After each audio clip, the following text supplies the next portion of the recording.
We get you ready for travel season. It's Mental Health Awareness Month. We'll talk about that. Politics across the country and in the capital city. Let's get it going. Roll it, Kirk.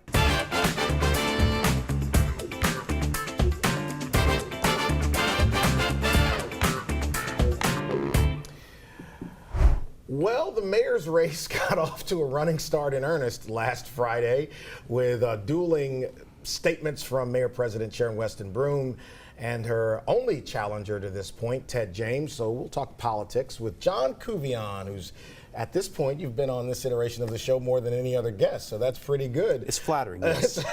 So we're going to talk about national politics. Obviously, we'll talk about what's happening at the state level, but I want to begin with what's happening with the mayor's race here. And you know, it's been fairly polite to this point. The campaign finance report was released last Thursday that showed that Ted James has a lead at this point over Mayor President Broome, even though it's very early. Right. But the statements, the first issued by Michael Bachok and then the second by the James campaign, really got this thing off to a start. What was your observation of that? I would say it was an unwise remark from Mayor Broome in that you have to remember, East Baton Rouge Parish is not Orleans Parish, where it's near unanimously Democratic. So if you're trying to play the partisan card at the time when you do not know if there's going to be a Republican candidate or not, that to me is a foolish way of turning off voters and not picking up any in the process, because as you could appreciate, we're talking about currently 2 black Democrats being the only announced candidate.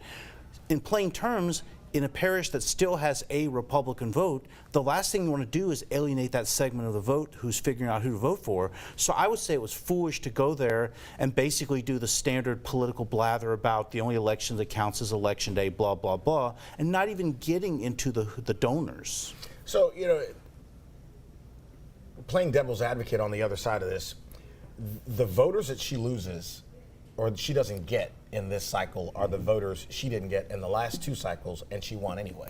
Yes and no, but the big difference is you're talking about her running against a Democrat as opposed to her running against a Republican. Okay. So when I'm thinking about more moderate voters who live closer in, like around LSU Lakes and around South Downs and so forth, these are more moderate voters who may not necessarily like Mayor Broome, but they aren't very Republican friendly. Yeah. So you take out the Republican factor and you have a Democrat running against her, all of a sudden that opens up new voters who could be supporting an opponent. And by the way, with it being 2 black Democrats, that also means that Mayor Broome is not going to get a unanimous black vote like she did in the past. Yeah. So let's talk about that and the fact that they are so politically similar. Yes. In the way that they view politics and the way governance should happen. Mm-hmm. What are the issues that could differentiate between the two? I would say homelessness. I would say crime. I would say if East Baton Rouge Parish is moving ahead relative to the rest of the state. And I think, too, that there's a generational issue we're talking about here. More specifically, we're talking about an incumbent who first came into politics. I remember in 1988 when she exposed scandals related to an existing Metro Council incumbent who had let food rot in a warehouse. And then, of course, she was elected state representative several years later, moved up the food chain. Well, Ted James is a generation younger than that. So in a parish where you do have some people moving in and out, I think the generational thing could be a salient issue where Ted James perhaps could be thought of as the change candidate. She's been relatively scandal-free in all of her time in politics and is someone who, as an individual, is greatly respected as a person, even if people disagree with her. Then you've got Ted James, who's been in the legislature, like you said, a new generation, educated, has spent a little while in Washington, D.C. If let's and I want to jump to the other stuff, but if JMC is advising, what would be one thing you would tell James? What would be one thing you would tell Broome? If I were advising Ted James, I would advise him to talk about all the problems East Baton Rouge Parish has had and how the incumbent mayor has done nothing to address it. If I were Mayor Broome, I would talk about basically slow and steady as she goes, and here's how I plan to do things to improve East Baton Rouge Parish in my next term. So it's basically a contrast of appearances, but in Ted James's case, I think it's a case of basically showing how he would be better than the incumbent, and when you have problems like East Baton Rouge Parish has had recently, that's not a hard argument to make. There's money on the streets, and we're going to see a lot more of it. I don't expect that gap to stay as large as it is over time because of how donors go. Let's talk a little bit about on the state level, the Constitutional Convention that is on the way here. What are your thoughts? My thought is this. Even if there are the necessary 2/3 votes to get it to Governor Landry's desk, there's the next factor, which is that the voters, they have to approve this. So if you're an average voter, and by the way, this is going to be at a time when you're going to have a presidential election going on, so the voters are going to be thinking about the presidential race, if you're in East Baton Rouge Parish, the mayor's president's race, and so forth. So you have this constitutional convention. The question then becomes, why should I vote for this? Talking about house cleaning to me is not a sufficient argument. I think you need to talk about, well, here are the tangible benefits that we could offer if you approve this constitutional convention. And I mean, me personally, I think they should throw some sweeteners into the package, but that's just me talking. But does that make you nervous? Does it make you nervous that, I mean, there's some things that definitely need to be modernized in the way that legislation is written, but doesn't it give you some concern about what could happen once you open up the entire Constitution? It does, and I think the thing too is when remarkably little is said about the rationale for a convention, that leads voters to start wondering, and you don't want voters to wonder. Yeah, you know, we'll spend some time talking about politics coming up. Go ahead. One thought I do have before we get to the finale is, you'll remember 24 years ago there was something called Louisiana Inc. It was introduced with much hoopla, and you know, the powers that be were for it, et cetera, but voters had a different idea. They turned it down 32 to 68. It only passed in 2 parishes. So where I'm going with this is, if you're trying to get the Constitutional Convention passed, not only do you need to make a rationale to the voters, but you need to understand that there's going to be voter cynicism, and you better be working overtime to overcome that. We'll come back and get you to talk about the national stuff and find out what Mike Johnson was doing. Hey, how about this? You know, my favorite Michelet right now, Jessica Michelet, is about to graduate from LSU. How about this? Now, listen, not only is she a member of the military, GPA of 4.25, she's on the president's roll 8 straight semesters, and again, congratulations, young lady, you're going to do amazing things. Officially, my favorite Michelet right now. Congratulations, Jess. Back in just a moment. Well, it's Mental Health Awareness Month, which is a very important time of the year, and I always say that we got to do more than talk about it just in the month of May, but we are going to talk about it on the show today. This is the website for the Wellness Studio, surprisingly.well.com.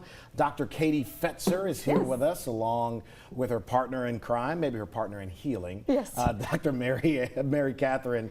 And so let's talk about this this month and why it's so important for us to have a conversation about mental health across the board right now. Absolutely, yeah. So as a whole, I would say that we're getting a little bit better when it comes to the stigma surrounding mental health. However, from a global perspective, there is still this sense of fear and shame and stigma that kind of carries and lingers, which really serves as one of the biggest barriers to people seeking help. And it's really hard for people to get to that vulnerable place when they're struggling to then take that step to speak out and reach help. And one of the things that combats stigma is exactly what we're doing: awareness, education, and sharing information and accurate information about mental health. Do you think, and we've talked about this before, that people are more open to ask for help now? And if so, why is that? That's a great question. I think there's, it's a complicated answer in the sense that the response to that is going to look different across cultures and across groups of people. So we're seeing the stigma kind of the same and stagnant in some populations, whereas maybe it's a little lighter in others. So for instance, the younger generation right now, teenagers during this time, there seems to be somewhat of more of a trend to be able to reach out and ask for help and seek help or talk about their mental health. Whereas in some older generations, we're seeing there's still somewhat of a stigma. There is still a reluctance to seeking help. So those things are being studied in real time, and it kind of varies, I would say. It's okay to not be okay, but I think especially among men, and I've had some people on here talking about this before, being able to say, hey, let me take a beat, I'm not okay. What's your recommendation for people who are on the line between asking for help and actually doing it? Great question. So I would say if you're on that line and you're just even contemplating, just do it. It's more of less thinking so much about it and just taking that first action step of picking up the phone and calling. It can be as easy as looking at the back of your insurance card and asking for mental health providers if you don't know any, or as reaching out to your primary care provider and saying, do you have any recommendations for someone in mental health that I could go and see? There's other entryways. If you're involved in a church, they might be able to help connect you to a mental health professional. It's a lot easier said than done, but just taking that initial step of all you have to do is pick up the phone and say, hey, I need some help. Do you have any recommendations? Yeah. And then break it into chunks, and then go and try somebody out. If they are not a great fit, try another. Give it time. We'll talk about this a little bit more in the next segment about the impact of social media. But if you are a parent of, say, a teenage child right now, what would be some signs to pay attention to if you are wondering if your kid is not okay? Great. That's another great question. So there are signs of, some of the common mental health conditions in children and in teens. They're going to express things a little bit differently than adults. And so with our kids, we want to look for things like they're more withdrawn than usual, or maybe they're acting out more than usual. Any sort of changes in behaviors. Or they might be more irritable, more poorer performance in school, a loss of interest in their usual activities, so maybe a reluctance to want to socialize where they previously maybe were. So sudden changes in behaviors and things like that are usually some red flags. And it could be that they're reporting that they just don't feel themselves or that they're sad. Sometimes they might actually say that. Are there proactive actions a parent should take even before you get to that place? Yes, I think that the proactive, preventative action steps to take is what we tell every parent is to look in the mirror. It's the awareness that every parent has to have is that they are broken just like any other human, and that we are growing, and we all have growing to do. And so every parent needs to have that hard look in the mirror at themselves and ask themselves constantly, like, what am I doing as a parent, or how can I grow as a parent? Or if my child is 7 years old, for example, I have a 7-year-old. Geez, 7 already? I know.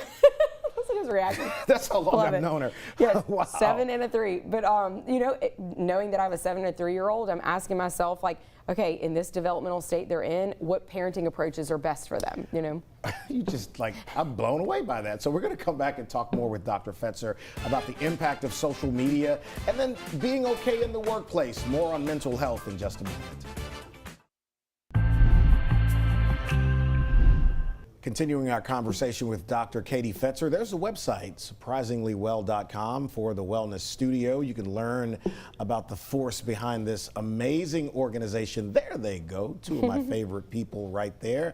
We've known each other a long time. Really long time. Man. Yeah. All right, so social media. Yes.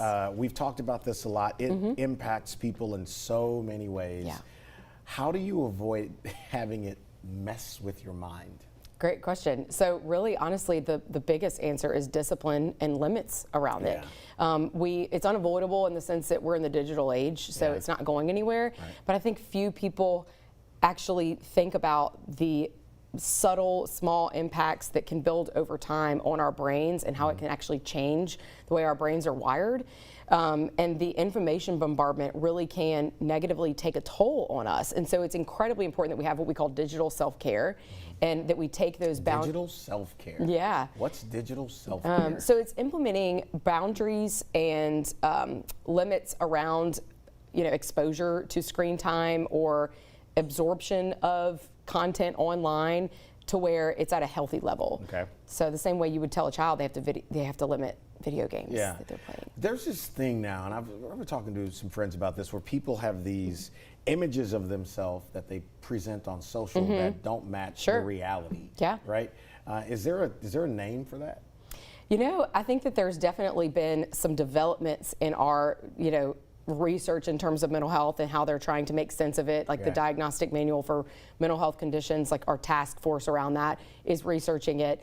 But there's no specific coined term yet. But we do certainly see some identities and people rooting their identity within a created social media image, the same way like you can create an avatar for yourself and call it a name and make up things about it. And it's just, it's so interesting to watch. And look, and I make no judgments of people, because mental health is a thing that, people struggle with, and it's far from me to judge. Let's talk specifically about depression, which is something you hear more about now, and battling depression. What are some techniques that you advise people to consider if they want to either avoid it or deal with it? Absolutely. So obviously one of the biggest things is to seek help from a professional, because depression is something that's actually, it's not a normal thing that you should be experiencing. While it is common, and what they say is most people are going to experience bouts of depression throughout their life because life is hard, but it's not something you should just do alone or try to fix on your own. You don't want to have a do-it-yourself project around treating depression. You want to seek help from real professionals that can walk you through it, because the great news, Clay, is that majority of people who seek help for depression go into remission. So the treatments work and they're effective. It could be a combination of psychotherapy and temporarily getting on medication. But there's other things that a mental health professional would help guide you through, such as increase in the amount of pleasurable activities you can do, avoiding certain things you might absorb or content, making changes in your life if you're in negative relationships with people, or working in toxic environments. Maybe, there's things that a professional can guide you. That's great. I can segue to that. I mean, you hear so much more about the way people interact in quote unquote toxic environments. If you are in a place, because people have to work, right? Most people, if you are in a situation where you deem it toxic and it's not good for your own mental health, what advice would you give people? What are some things they can do? Yeah, I think that truthfully getting to that place, because of course my instinct would be to leave that environment, right? But the reason I didn't jump and say that is because we know that it's more complicated than that. And I've navigated, helped many clients through situations like this and had to help them navigate it, and it's just not that easy. But having an unbiased person that's objective on the outside that you trust, such as a counselor, it could even be your physician, somebody that can guide you through how to be able to make the change, because what we know about toxic environments is that we are not going to be the ones that usually change that system. Right. It's a system that's broken like no other, and we have to only focus on what we can control. And so taking that look in the mirror and asking yourself, okay, I'm in this situation, what can I control within this situation, whether it be to leave the environment, to make certain changes, I think it's necessary to do and have help along the way. Quickly tell us about the Wellness Studio. Yeah, so the Wellness Studio is a outpatient mental health counseling practice. We've been open for now 12 years. We are all of our clinicians are trained to diagnose and treat all the mental health conditions. However, we do refer out if there's a specialty area that is not within our scope of practice, of course. We also do groups, individual counseling, and then we also treat children and adolescents and adults as well. So we have a diverse team of people. I so enjoy the way you and Mary Catherine enjoy the work, and it's like your passion to do it is so amazing, and I think people should find something in life that they get that kind of passion from. And again, the website is surprisingly.well.com, surprisingly.well.com. We appreciate you coming on, and next time you come, you got to bring Nana with you. I will. Yes, thank you for having me. I'm glad she's invited. Yes, she is invited. Massive, gorgeous Saint Bernard dog. She's invited, and we'll introduce her to Johnny Asian. Yay! Thank you. Back to talk about Soul Food Fest in just a moment.